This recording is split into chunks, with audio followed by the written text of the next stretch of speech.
season, a death phase, something is happening to them. Maybe initially you are too noisy, empty debe, making too much noise, thinking that in that phase you knew a lot, But the moment you're made to go through death, it doesn't come out with noise. You're not encouraged by people applauding you or thinking, not even thinking. It comes with this deep knowing and peace, which we are still going to talk about it later.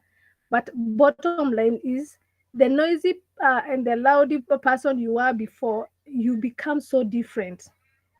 You don't feel like you want to announce exactly, like there's that joy and fulfillment that comes to you because something really for sure you can attest something has changed. But again, it is not with too much noise. Actually, this is something that you can even do your own statistics. But those most powerful and people even with a lot of wisdom, it's very hard to notice them. Why? They don't publicize themselves. That is one.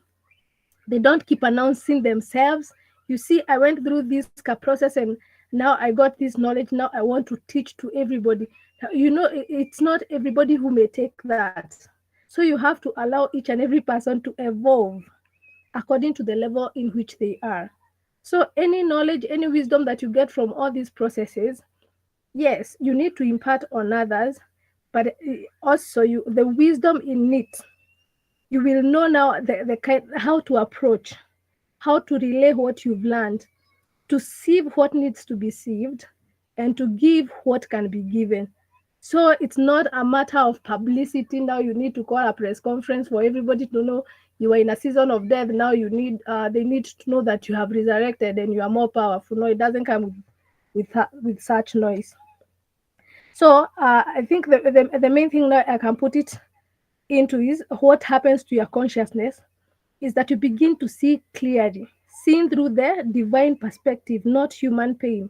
So any other time that you're faced by a situation, you will cease to see the pain and you will concentrate on exactly what's happening or what is being wired in you or what you're being made to evolve to. So you have clarity. You don't call it torture. You are not in resistance with it. You are not trying to even, sometimes what makes us fail even more is the aspect that you're going through something, but you yourself who is going through that thing, you begin to confess even what the society is confessing concerning you. You die even more. You kill the remaining bit because you don't understand the process. But when such a thing happens, you are awakened in this sense that I am supposed to evolve into something else. So first and foremost, you welcome the process. You're ready to die. Immediately you sense a season is shifting, then you're ready to step into it because you're supposed to evolve into something else. So the way your perception changes, you don't see the pain bit of it. Actually, the more you focus on the pain, you may not learn the right way. But the more you focus on exactly the process, the evolving thing, then it becomes more of a blessing to you. Then we also have the freedom. You're no longer held hostage by fear or guilt or attachment. Now imagine a time comes and the season you're in, it's like all the friends are being scattered. So you start complaining the way people don't love you, the way people are betraying you. No, when you get in such a place, you are free. You begin to have the freedom that you can allow people to live and bless them as they go. It doesn't matter the situation that was brought in the picture or whatever made them to go. You bless that moment because it shows you there is new wisdom that is supposed to unfold. There is a new level you're supposed to step into. So you're free to too much attachment that holds you back instead of stepping ahead or getting to another level. Then it gives you authority, operating from spiritual center, not from circumstance. Like who you are. So the moment this actually, the more you keep dying, the more your authority gets to be on another level. Why? Because when you die in one stage, the moment you evolve into another one, it means there's something that has been added to you. Authority. You don't, okay, power is good. Let me say this: power is very good and very key, because actually you realize this aspect of dying and resurrecting or emerging, there's a lot of power that comes with that. But even with all that power, you are not out to showcase and wither people's hands and kill them and cause them diseases because someone betrayed you or something like that. No. And that's now where I'm talking even about the aspect of authority. You know how to use your authority the right way. You operate from a place of a higher consciousness. Then we have the aspect of oneness, knowing your life as an extension of divine life itself. Like we talked earlier, the more we keep dying, the more we unite. It is our journey into Godhood. The more we let, I actually don't say it's making people live in you or being detached from people. That's not the main thing. But the main thing is to realize that your vibration and frequencies and energy begins to match that of the divine. Have you realized that, especially as in KTM, having been taught about the energy of the Father, frequencies of Christ, vibrations of the Holy Spirit, you'll find even in our meditation, we really confess a lot about that. Plugging, and we know that's where we operate. But in real sense, when we are faced by situations, is that the exact same thing that we portray to other people? You'll find there's a whole lot difference when it becomes that you're faced by a situation. You want to, like by default, something fires, and you realize, hey, kumbe I was not yet in this space. So when we get to aspect of working on ourselves, it brings that oneness. You're able to ascend. You're able to ascend, and you begin to operate in the same level. Not exactly same level, because it's a journey, but it becomes that now you're able to go to the next level. Every now and then you are ascending into Godhood. You are ascending into Godhood every now and then. Higher. Now here are the signs of resurrections. And the when you step into a new level of consciousness, you get peace that you cannot explain. A lot of peace. A lot of peace. No, you're not battling with situations the way you are battling there before. No. After resurrection, peace no longer becomes circumstantial. It is determined by what the phase you are in. No, but it becomes positional. That's where you dwell. You are always a peaceful person. You know, there's no longer that shaking around you, because your anchorage is on that the Godhood within you. And I think it's very important for us to learn something that has previously been mentioned to us, that the reason I'm saying is you are anchored on that God within, the I am within you, is because if you're not able to conquer something that ails you, an emotion that ails you, a trait that holds you back from within, there's no way you'll ever conquer it from outside. That is one thing, and that's why we have the essence of the aspect of dying and resurrecting. So main thing, always know whatever we are being made to go through is to make sure we are able to master that thing that ails us from within. Because the moment it happens from within, from outside, you'll definitely conquer it. It cannot weigh you down. But until then, you have not won. But that again is what comes with a lot of peace, because when you're able to go through death phase and you have conquered, you have been reborn, then it comes with a lot of peace. Then detached compassion. When you resurrect inwardly, love no longer comes with hooks of expectations. You don't expect too much from people, but you will always love them, because one thing you need to realize, that the same journey you're walking, The same things that have been holding you and you've been battling to win, that is the exact same thing that other people are going through. So the moment you allow each and every person to evolve, you have no expectation on any person. You will love them and watch them as they evolve. So you begin to love people freely, yet you are not bound by the outcome. It's not easy, but the moment you learn and you train yourself, you allow yourself to die, then it becomes even more of a blessing to you. So, one thing we need also to know that detached compassion is not coldness. That is maturity in love. It's not easy that people can, in real cases, the way we have perceived that people hurt you and you just bless them. You say, I bless this and I release them as they go. Let them prosper. Let them prosper. When you mean it from within you, that is maturity, guys. That's maturity. It's maturity. So you have moved from possessive love to liberating love, which can really change a lot of people around you. So we should agree to keep dying. Then we have a deep knowing as the next sign. Before resurrection, you believe in God.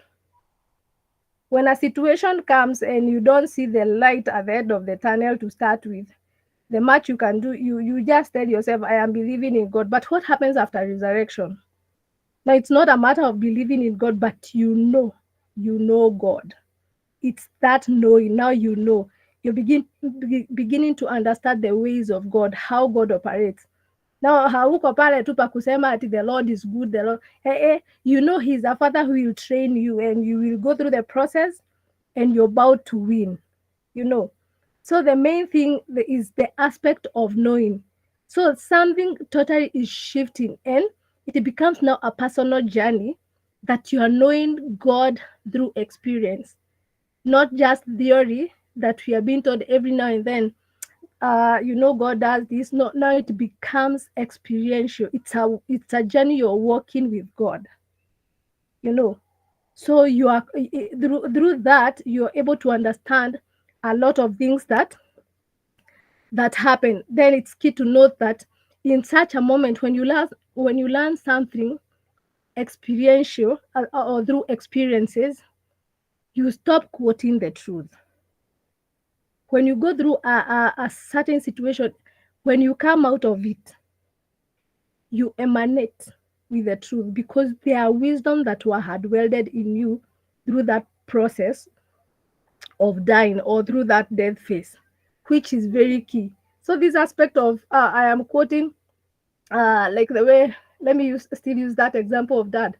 The wisdom that is irritated by foolishness is not wisdom. Now you're not quoting, you know how it feels. You know the pain that came with it. You know how much you had to learn and to understand the new things for you to come into the same conclusion. Actually, something can be taught. You take it up, you go through the process. Now you're not now quoting what dad said, but you're saying what you have equally gone through. Yes, you learned it from him, but you agreed to die and go through the same process. So it becomes that now you're able, you can say you have assimilated it, digested it, it has become part of you, and that is what you live. So that is very necessary. The next thing is creative renewal. This is a very interesting thing. Every resurrection births new creation. What do I mean by this? When the old patterns die, space opens for inspiration to flow unhindered. You start to receive new insight, vision, and ideas, not forced but flowing. Anytime, like we always say, like even in spirituality, is that we can, for example, let me use the aspect of principalities. For a principality to be overthrown, there must be someone has to come into, another principality has to be raised to displace the other one. You know, so this happens. The same happens when it comes to our aspect of evolving. When a new thing, an old thing is shed off, that means a new space has been created. And we don't, in the spiritual realm, there's no vacuum, guys. So something new, like the space attracts something new. The same way we've been talking about, you attract what you are, you mirror what you are. This is the same. Now, because you've landed in a new place, with new level of consciousness, new vibrations, new frequencies, new energy. Not energy that, has been transformed, because we cannot like destroy or get rid of energy. So your energy has been renewed, or let me use the word upgraded for lack of a better word. What happens is you definitely begin to attract new. So new ideas will begin to flow in, new visions that are not forced. They are flowing because you are attracting them. You are attracting what you are now, because it's a new level altogether. So this is when your purpose reconfigures itself. What you once felt like it's a burden becomes an assignment. You no longer work for something, but you create from something. So the resurrected soul operates from overflow, not effort. That's something I really want us to take note of. That the moment you begin to operate from a place of overflow, majorly it is not the aspect of effort. The other times we may be struggling and doing a lot of putting a lot of effort so that we may attain into something, but then you'll find that the moment you get to a place of overflow, and a lot of things are being attracted to where you are because of the new space, the new level that you're in, then you begin to operate from a place of overflow. Like you attract, you're not working too much hard to attract, but your essence speaks for you, because that is who you are. I hope you get that. Then you have expanded perception. This is the highest fruit of resurrection. You no longer see life through the duality of good or bad, or win or lose. Now you will begin to appreciate the so-called bad people, in quotes, that appeared in your life. You realize, so these people are not bad. Actually, you begin to at that level, this is what I attracted. That is also who you are at some point. That's why you attracted that. And then you look at it from another perception and see, these are the people that have made me step into this new level. They have become, there's something we say, there's this quote people say, iron sharpens iron. What you attracted in that level is also the same thing that is going to be used to sharpen you. It's not meant to kill you.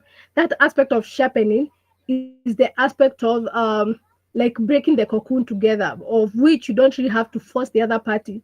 But the moment you are sharpened, your eyes open, your consciousness opens, and you just step into a new place, courtesy of someone you may term to be. When you're in a lower level, you see them as bad. So you begin to realize, so everything is really good. So that aspect of sin in the enemy of duality ceases. Everything that comes, you appreciate. You appreciate. You start seeing patterns and symbols in synchronicity everywhere.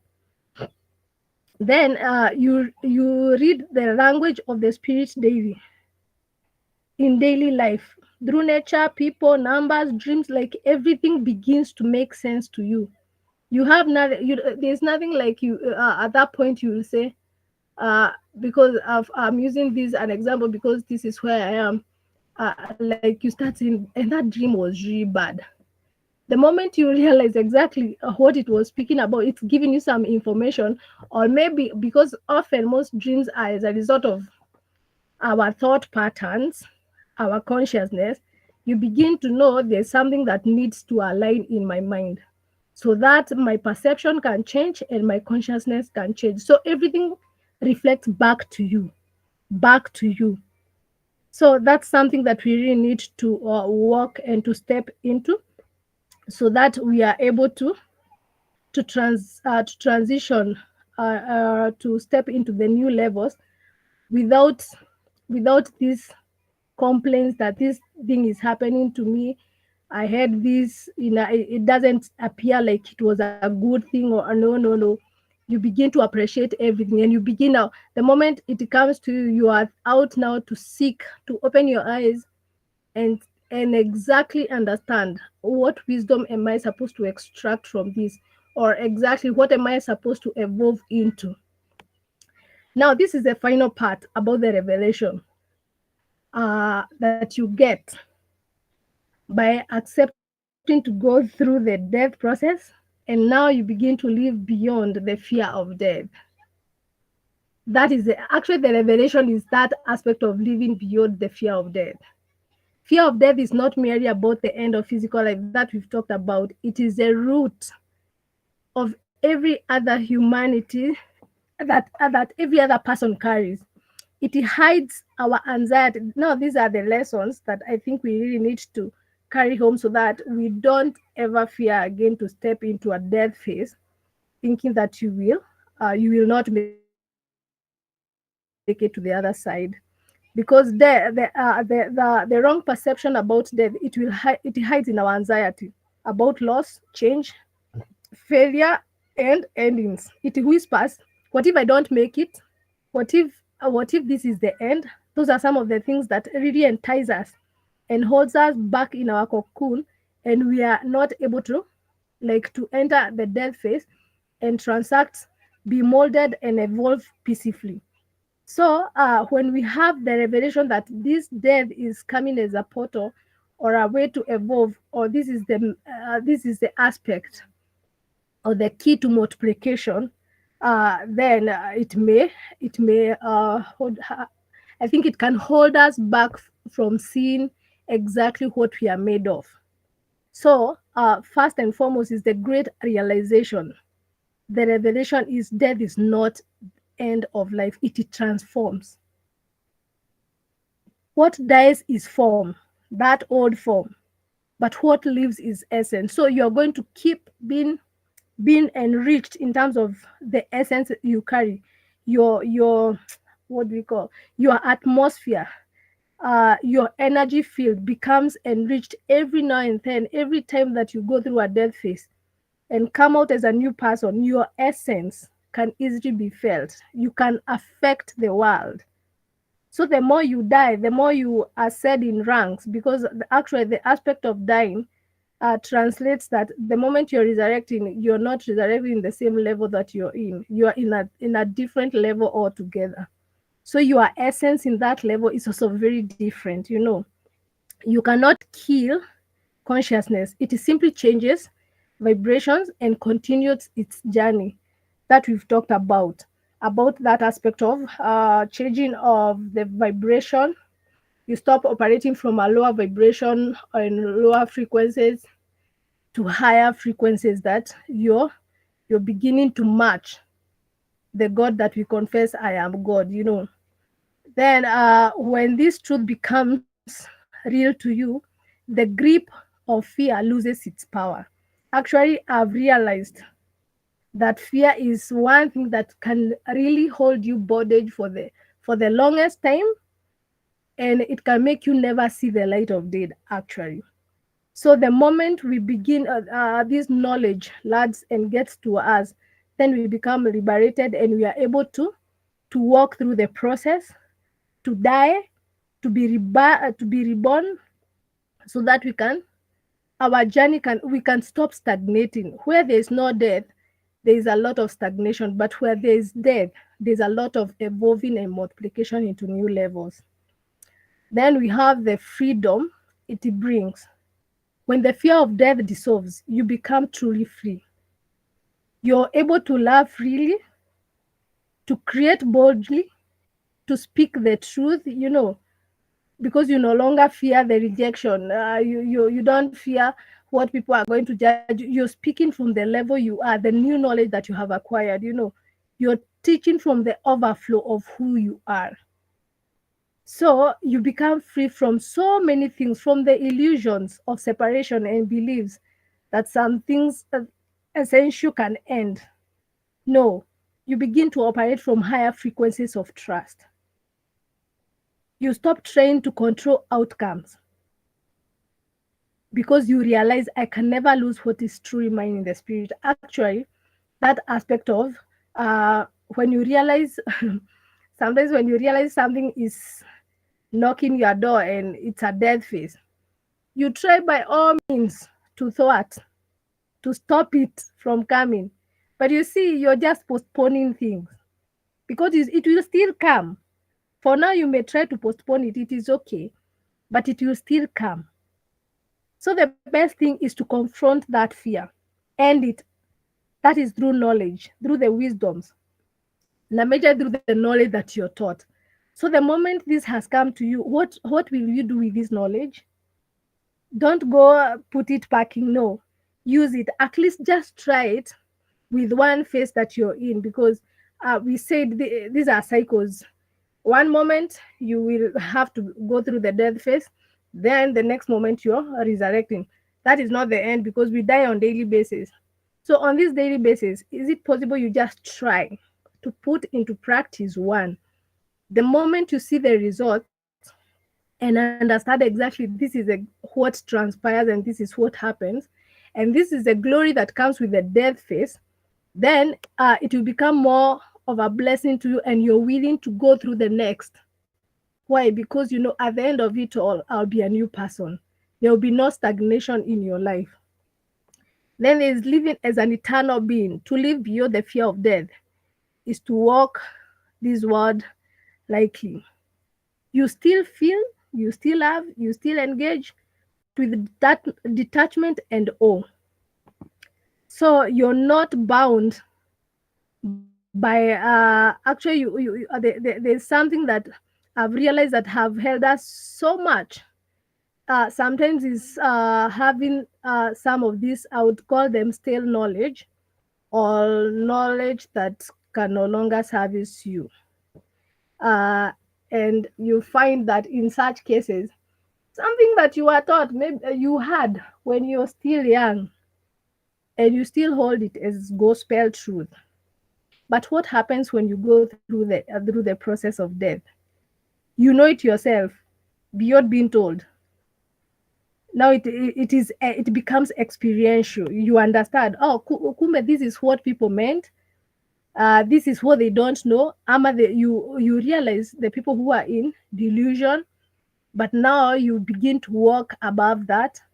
Why? Because you've agreed to go through the death phase. This is a symbolic of mastery. Mastery is something that I've realized it comes with a lot of freedom, but you have to be willing to go. Like you have to actually uh, never be forced to go through. Sometimes we are, and we feel as if we are coerced, especially when we are being.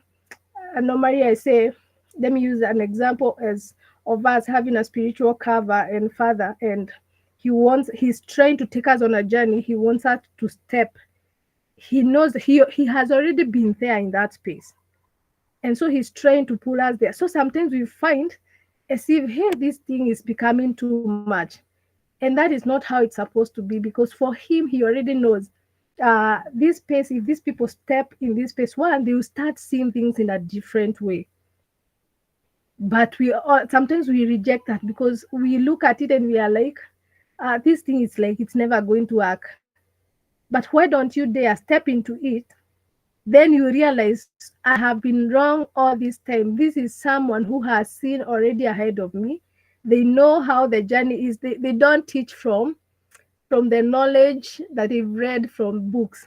It is through the experiences or the journeys that they have walked with God. And this is the best place to teach and impart people from, because you know, when you go through this, these are the hardship that you will go through. These are the glories that come with it. So you are not, it's not a try and error thing. You're certain that if someone goes through this, at the end of it all, you see the light, you step into that new glory. It has happened to me actually quite a number of times, until at first you feel like you want to curse. You want to curse. This thing is not good. This thing, it's like It's cutting a piece of me. It's coming with a lot of pain, and I feel like I don't want to let go some of this friendship. I don't want to let go some of these things. You feel like someone is really doing something wrong to you. But what happens after that? I'm like, hey, so this thing was supposed to be something so awesome. It was supposed to be something that is working for my good. It's supposed to land me in a new level. You begin to appreciate after you have transitions to a new level. But right now, at least we have the knowledge of what happens, the cycles, the death and the transformation, the evolving that happens in our death phases. And so it makes us to appreciate the process to start with, and then appreciate the new glories, but still not to sequame in the new glories, but to know that was just a stepping stone to the next level. And then the revelation that the ultimate revelation, death was never the enemy. It was the gatekeeper of evolution. Once you embrace it, you transcend it. You begin to see every ending is a sacred choreography. Every departure, divine timing. Every loss, a reconfiguration of love. You stop asking, why did this end? And start saying, what is being reborn? Like your language changes. Because in truth, life is a continuous resurrection. So, the big question that I really want us to ask ourselves tonight, both individually and even as a family of KTM, the main question is: have you accepted? Have you come into terms with the aspect of dying and resurrecting? Because I don't want to say that this is a walk in the park. It is not. It is something that is dealing with when letting go some of these traits and characters that we carry, or the things that you mirror. You will understand. You will feel as literally something is cutting your meat, part of your body, like literally something is being stripped off you, and it is quite painful. But have you embraced it? Because I've been seeing this kind of a thing. I had the moment Assyria told me the first time that I'm supposed to minister, and I was supposed to choose the time, and I was like, me this thing. Actually, I even told Babe, I don't feel like I want to teach. I don't feel like, you see, like I didn't even have that faith or believing in myself. But then Babe said, told me there's nothing to think about that. It is a yes, you have to teach. So actually, last time I was telling him, you know, you have been dead for me. You have that been dead faith for me, because every time I don't want to do this for him. He has no option. He will tell you, no, this thing, there's nothing to deliberate. This thing you have to do because it's a process of your growth, and it will help you exercise yourself. So I was like, hey, okay. I said, I'll get back to Assyria and say yes. So I said yes, but immediately then I told him, then if I am to choose the timing, I just want to be the last one. Being the last one, I was like, this time will never come to be. It's so many months down the line, you know. Then I told myself, hey, it's okay. Then Babe came and told me, no, you need to begin visualizing yourself teaching, standing in front of so many people, or even teaching on an online platform where you're the one talking, everybody is listening to you. And then begin to see, when you begin to visualize such a thing, you'll begin to see what you need to teach. It will begin to land in your spirit. Things will start coming in your spirit. So I said, it's okay. I will start. I will start. But I didn't say when I will start, but I said I will start. So with time, those early times, kitambo sana, by the way, and then this topic of death is when it was made to land in my spirit. And the only thing I was in because I think it was the beginning of the recess we are in now. I was seeing that uh, this is the last death phase that will take us back to a recess. Now that time is what I was seeing. So I was like, so where am I getting such things? Maybe hata tutakuwa tusharudi church, all that kind of stuff. I didn't know bado hatutakuwa tumerudi and all this kind of stuff. But what majorly I saw was this was a huge death phase. That this huge death phase, it's not about carrying dead weight, but it's a matter of people transitioning by themselves. When I work individually and accept the aspect of death and me being transformed, then it will be very possible for each and every person. It will mirror on each and every person. And so we are going to be able to soar high as a family. It will be a taking off that has not been there before. Now, those are the things those were my visualization. Those were the things, the ideas that were flowing. Those were the messages that were coming in my mind. And in real sense, I was like, with the unfolding of the way things are, already this thing is communicating a message to me. So my admonition to each and every person tonight is that trust you me, depending how you take this death phase, because every person is supposed to be very busy, taking into consideration some of these hints that we've been given, like they've been told, for example, about fellowships. How much input are you putting on your fellowships? How much are you willing to give? Are you just saying by the word of mouth? Is this the same thing that you actualize when you are on your own? Are you willing to impart it even with the people you fellowship around? Then the next thing I want to remind us over time. I think it was end of last year, Gregorian, when we were still in Nasiko, and Dad gave an instruction of 60 days working on our souls. And that aspect of that working on us, so this is the same thing I've covered here. Because I remember he said, you can just take two character, like two traits in you that hold you back. You don't have to wait for someone to come and trigger. You take yourself to the brazen altar. Deal with them, because by the time you are done with them, you'll be a transformed person. So being truthful with yourself, how many people went through that truthfully? And after you went through that, did you edit at there? Then the next question is, what was he trying to impart? What was he trying to show us? Could this be a coded message? Because the moment we all transition in this aspect of working on ourselves, then there's nowhere we cannot soar high. Because trust you me, this is not a deep message to start with. This is an elemental, a message that is supposed to ground us. And let me tell you guys, it doesn't matter how beautiful a building can be on the outside, or the upper part of a building. If it doesn't have the grounding, if it doesn't have the foundation, it will not last. It just went up to come down. And some of these things are the prevention measures that ought to be taken for when the moment you go up, you will not be intercepted to come down. You've not gone up prematurely. You have gone to the next level maturely.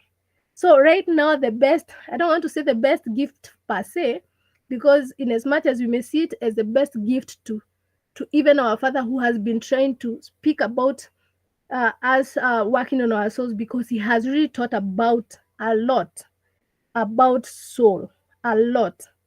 And even that topic about the grounding before taking off, it has a lot to do with the soul.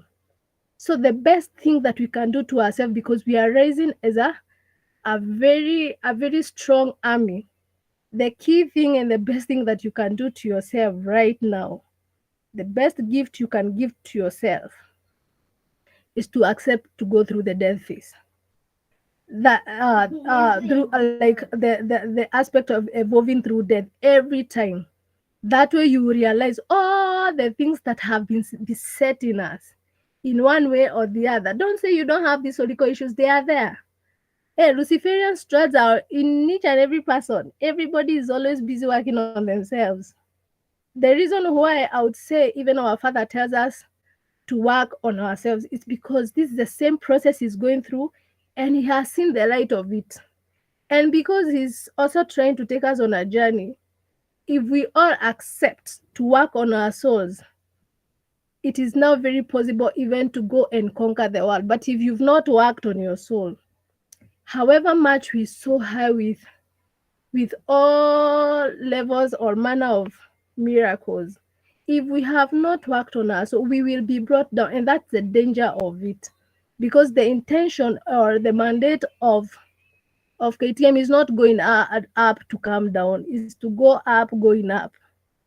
You go up, affecting and affecting, changing other people's lives through the way you live, through your essence, through this is who I am. So my main admonition from this teaching I have done, personally, I am on a journey. I can tell you for sure it has fruits. I have seen the fruits myself, and I will not stop, because stopping means that I start stagnating. But being on this journey will make us see even the unity that we crave for. Everything that you ever dream of that should manifest, the finances, all these things, they're all pegged somewhere in our soul. Because the moment our frequencies and vibrations and energy matches that of the divine, you attract. Now it's not us seeking for the wealth, it's now wealth coming to us. Now the equation